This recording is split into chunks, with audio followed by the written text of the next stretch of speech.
Hello everyone, आइए देखते हैं इस क्वेश्चन को जो कि ट्रस्ट पर बेस्ड है। बोला गया है calculate forces on members GF GC BC and BC particular चार मेंबर से फोर्स की वैल्यू पूछी गई।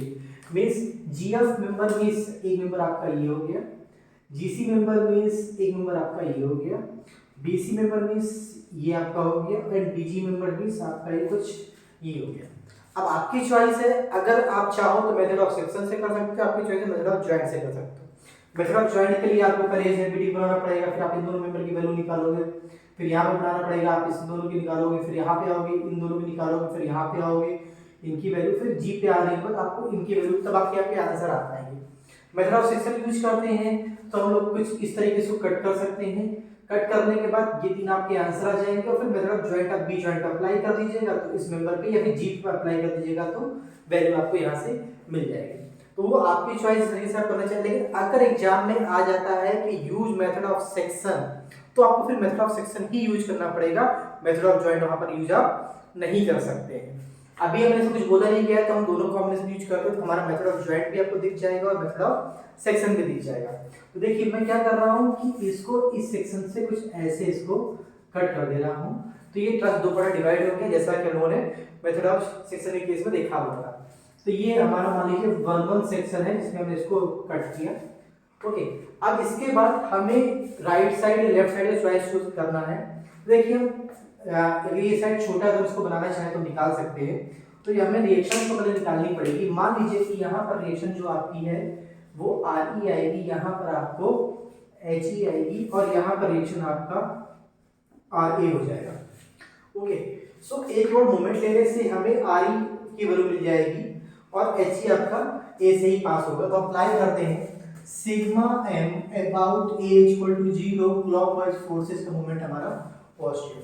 देखिए ए के अबाउट हमने फिंगर फिक्स की, 10 हमें क्लॉकवाइज ले जा रहा है और 1.2 आपके डिस्टेंस हो गए, सो प्लस में 10 into 1.2।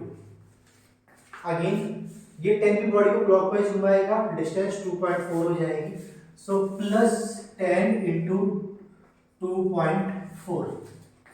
ए के अबाउट ये 10 भी क्लॉकवाइज होगा, बॉडी आपकी 3.6 पे डिस्टेंस पर आ पाएगी, सो प्लस में 10 into 3.6। R E anti clockwise distance 4.8 की, so minus R E into 4.8 it should be equal to the 0। तो यहाँ से आप सॉल्व करोगे सो आर ई की वैल्यू आपको मिल जाएगी 15 किलो न्यूटन, जिसकी वैल्यू हम यहाँ पे फिक्स कर देते हैं, that is 15 kilo newton. Now we can apply sigma X equal to 0। Right side के फोर्सेज हम लोग पॉजिटिव लेते हैं तो एच ई हमारा नेगेटिव में, बाकी आपका कोई भी फोर्स हॉरिजॉन्टल में नहीं है, तो एच ई की वैल्यू आपकी आ जाएगी 0। तो हम इसको यूज कर पाएंगे अपने क्वेश्चन पे। हमने एच ई की वैल्यू लिख दिया 0। नाउ अब देखिए हमारे पास रिएक्शंस हो चुकी हैं, हमें एंगल चाहिए होंगे। सो हम एक इस एंगल को निकाल लेते हैं। ये एंगल मान लीजिए हमारा है थीटा। ओके, और हमें एक बार ये एंगल जरूरत पड़ सकती है, इसको हम लेते हैं अल्फा। सो एंगल निकालने के लिए हम यूज करेंगे सिमिलरली ये आपका है, इसको देखिए 2.7 दिया गया है, ये आपका 3.6 दिया गया है इस ट्रायंगल की हेल्प से। सो हम कर सकते हैं tan theta equal to 2.7 by 3.6। तो यहाँ से आपको थीटा की वैल्यू मिल जाएगी 36.86 डिग्री। नाउ हम अल्फा के लिए हम इस ट्रायंगल को ध्यान से देखते हैं। अगर हमें ये साइड मिल जाए, ये 1.2 है, तो हम इस एंगल को निकाल सकते हैं। इसको हम लोग एज्यूम कर लेते हैं कि साइड हमारी हाइट हमारी y की है, so tan alpha is equal to y by 1.2। अब हमें y की वैल्यू चाहिए, देखिए 3.6 divided by 2.7 divided by 3.6, y divided by 2.4 हम इसको यूज कर सकते हैं। So 2.7 divided by 3.6 equal to y divided by 2.4। तो यहाँ से y की वैल्यू मिल जाएगी हमें 1.8 की। ओके, क्योंकि 0.9 ये 3 टाइम्स हो जाएगा, ये आपका 4 हो जाएगा, ये 0.6 हो जाएगा, आप मल्टीप्लाई करो तो 1.8 आ जाएगा। एंड फिर फाइनली हमें यहाँ से अल्फा की वैल्यू मिल जाएगी, दैट इज 56.3। तो आपके थीटा और अल्फा आ गए, मींस आपके पास ऑल बेसिक इंग्रेडिएंट जो रिक्वायरमेंट है क्वेश्चन के लिए वो आ चुके हैं। हम क्वेश्चन को आसानी से सॉल्व कर सकते हैं। तो देखिए स्टेप क्या था, आपके पास सारी इसको निकालने के बाद आपको एफबीडी बनाना है किसी भी एक साइड का, और केवल कट मेंबर्स पे ही फोर्स आपके आएंगे, अनकट मेंबर पे कोई फोर्स नहीं आएगा। सो देखिए ध्यान से, हमने इसका एफबीडी ड्रॉ किया, हमें एफबीडी दिख रहा है कुछ लाइक दिस। एक ये आपका सी जॉइंट है, इस पे मेंबर आपका फोर्स लाइक दिस, एक मेंबर आपका ऊपर की ओर, इसके बाद फिर एक आपका ये डी ज्वाइंट है, ये आपका ई ज्वाइंट है, यहाँ पे कहीं पर आपका एफ ज्वाइंट है, ये आपका कुछ इस तरीके से यहाँ पे इसका एफबीडी आपका रेडी हो जाएगा आर ई एच ई, जिसकी वैल्यू हमारी 0 है ऑलरेडी। ओके, और हम इसको कुछ ऐसे दिखा सकते हैं, यहाँ पे 10 किलोमीटर फोर्स लग रहा था, ये एक मेंबर है, एक मेंबर ये, एक मेंबर आपका कुछ ये हॉरिजॉन्टल से ये एंगल हमारा थीटा हो जाएगा, क्योंकि एंगल आपका थीटा ऑलरेडी है। ये डिस्टेंस 1.2 की है, ये डिस्टेंस भी 1.2 की है। इस मेंबर की नेम हम रख सकते हैं, ये आपका है BC, सो हम उसको नेम रख सकते हैं BC, इसको रख सकते हैं GC, और इसको रख सकते हैं GF। नाउ तीन अननोन RE आपका आ चुका है 15 किलोमीटर, तीन unknown take question sigma x equal to 0, sigma y equal to 0 and sigma m equal to 0। हम अप्लाई करते हैं इस पे। देखिए अब अगर आप सिग्मा x करते हो तो BC और GF में अननोन इक्वेशन बनेगी, सिग्मा y करते हो GC और GF में अननोन इक्वेशन बनेगी। आपको मोमेंट लेना है। इस क्वेश्चन में खासियत ये है कि आप देखिए एक पॉइंट E जो है, यहाँ से आपका GF पास हो रहा है और यहाँ से आपका BC पास हो रहा है, तो आपको GC की वैल्यू डायरेक्टली यहाँ से मिल जाएगी, RE भी यहीं से पास हो रहा है। तो देखिए हम sigma m about E equal to 0 लिखते हैं, क्लॉकवाइज फोर्सेस का मोमेंट हमारा पॉजिटिव हो जाएगा। हमने पे फिंगर रखी, 10 बॉडी को एंटी क्लॉकवाइज घुमाएगा, सो माइनस में 10, डिस्टेंस 1.2 की ये वाली। GC बॉडी को क्लॉकवाइज घुमाएगा, so plus GC into distance हमारी यहां से यहां तक 2.4। BC E से ही पास हो जाएगा, GF भी E से ही पास हो जाएगा, RE भी E से पास होएगा, और HE ऑलरेडी 0 था, is equal to the 0। So by this you will get the value of GC as 5 kilonewton, and this is the tensile, and this is the your first answer. Now इसके बाद अब आपके पास sigma है, तो sigma y apply करने के full options हैं। Sigma y आप पहले अप्लाई कर दीजिए तो आपको GF की वैल्यू मिल जाएगी। तो sigma y equal to 0, upward direction में सारे फोर्स हमारे पॉजिटिव हम लेते हैं। सो RE ऊपर की ओर जा रहा है, सो 15 में, 10 एग्जैक्टली पूरा नीचे की ओर जा रहा है, सो माइनस में, GC ऊपर की ओर जा रहा है तो आपका प्लस में, BC आएगा नहीं, और GF का साइन कंपोनेंट ऊपर की ओर प्लस में, तो प्लस में GF sine theta is equal to the 0। आप GC की वैल्यू यहाँ पे आप 5 पुट कर सकते हो, आप सॉल्व करोगे तो यहाँ से GF की वैल्यू मिल जाएगी minus 16.67 kilo newton, and this will be compressive in nature. This is our second answer. Now आप फ्री है सिग्मा x अप्लाई करने के लिए, तो अप्लाई कर दीजिए sigma x equal to 0, right side पे सारे फोर्स हमारे पॉजिटिव। तो देखिए BC राइट साइड की ओर जा रहा है तो माइनस में, GC आएगा नहीं, GF का cos थीटा माइनस में, 10 आएगा नहीं, RE आएगा नहीं, और HE आपको ऑलरेडी 0 है, इक्वल टू द 0।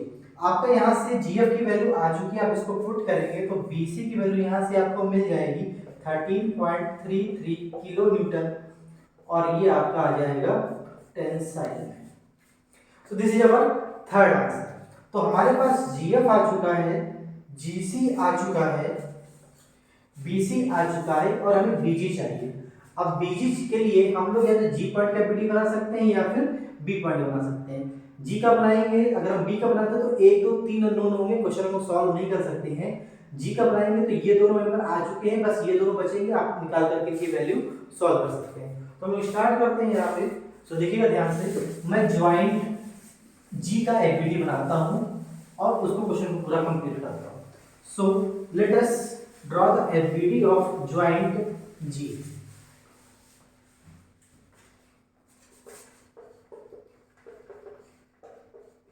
देखिए ये G ज्वाइंट है, कट करके हमने बाहर निकाला। सो एक लाइन 10 किलो न्यूटन का फोर्स डाउनवर्ड डायरेक्शन में, एक मेंबर और एक मेंबर ये किसी एंगल में है।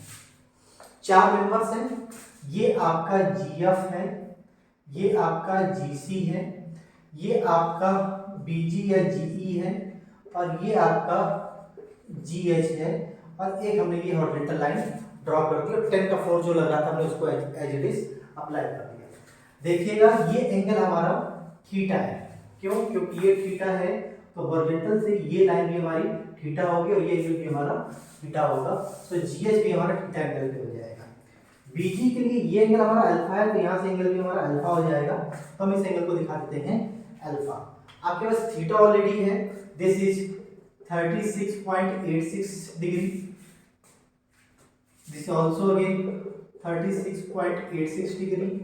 अल्फा आपके पास ऑलरेडी है, दैट इज 56.3 डिग्री। आपके पास GF आ चुका है, आपके पास GC आ चुका है, आपको GH और BG पे निकालना है। दोनों ही सिग्मा x में भी आएंगे और दोनों ही सिग्मा y में आएंगे। हम अप्लाई करते हैं summation x equal to 0, right side के सारे फोर्स हमारे पॉजिटिव। हम लोग GC की वैल्यू लेते हैं यहाँ पे 5, ये क्वेश्चन हमारा यूज होगा। G वैल्यू लेते हैं माइनस में 16.67, ये भी हमारे क्वेश्चन में यूज होना है। तो देखिए sigma x equal to 0, GH cos theta minus में, BG cos अल्फा माइनस में, 5 आएगा नहीं, GF का cos थीटा प्लस में, 10 आएगा नहीं इक्वल टू द 0। एक इक्वेशन GF वैल्यू आपके पास ऑलरेडी आ चुकी है, दैट इज माइनस में 16.67 आप यहाँ पुट करोगे। थीटा आपको पता है, यहाँ पे थीटा और अल्फा वैल्यू आप जानते हैं, तो GH और BG में एक अननोन इक्वेशन बनेगी, हमारी इक्वेशन हमारी हो जाएगी 1। Sigma y equal to 0 use करेंगे, अपवर्ड डायरेक्शन में सारे फोर्स पॉजिटिव लेते हैं, सो 10 एग्जैक्टली नीचे की ओर माइनस में, 5 एग्जैक्टली नीचे की ओर, यानी कि GC माइनस में, इसकी वैल्यू हमारी 5 के इक्वल है। GF का साइन थीटा नीचे की ओर माइनस में, GF sine theta, BG sine alpha नीचे की ओर माइनस में BG sine alpha, and GH का साइन थीटा ऊपर की ओर प्लस में, सो प्लस में GH sine theta is equal to the 0। आप देखिए यहाँ से आपके पास यहाँ पे वैल्यू जो है BG हमें निकालना है, GH आपके पास हमें निकालना है, और GF की वैल्यू हमारे पास है माइनस में 16.67। तो दो अननोन है यहाँ पर, थीटा अल्फा आपके पास है, दो अननोन यहाँ पर, या फिर दूसरी इक्वेशन हो जाएगी। दोनों इक्वेशन को सॉल्व कीजिए तो डेफिनेटली आपको GH की वैल्यू मिल जाएगी 25 kN, that is will be tensile because positive आ रहा है, एंड GB यानी कि BG की वैल्यू आपकी मिल जाएगी, दैट इज माइनस में 12 kilometre, that is compressive, and this is our required answer. So आप इस तरीके से method of section and method of joint का यूज करके क्वेश्चन को सॉल्व कर सकते हैं। लेकिन अगर क्वेश्चन में बोल दिया गया कि method of section he use करना है, तो आप मेथड ऑफ ज्वाइंट को कभी भी यूज नहीं कर सकते हैं। तो जैसे मान लीजिए कि आपको इसका आंसर निकालना, तो आपको फिर एक सेक्शन ये कट करना पड़ेगा, देन आप आंसर्स को और निकाल सकते हैं और क्वेश्चन को सॉल्व कर सकते हैं। आई होप कॉन्सेप्ट समझ में आया होगा, क्वेश्चन समझ में आया होगा। हमारे और क्वेश्चन को देखते रहिए और प्रैक्टिस कीजिए। जितना आप स्लोली प्रैक्टिस करेंगे, जितनी ज़्यादा प्रैक्टिस करेंगे, उतना ज़्यादा आप परफेक्ट हो जाएंगे और आप क्वेश्चन को आसानी से सॉल्व कर पाएंगे। Thank you.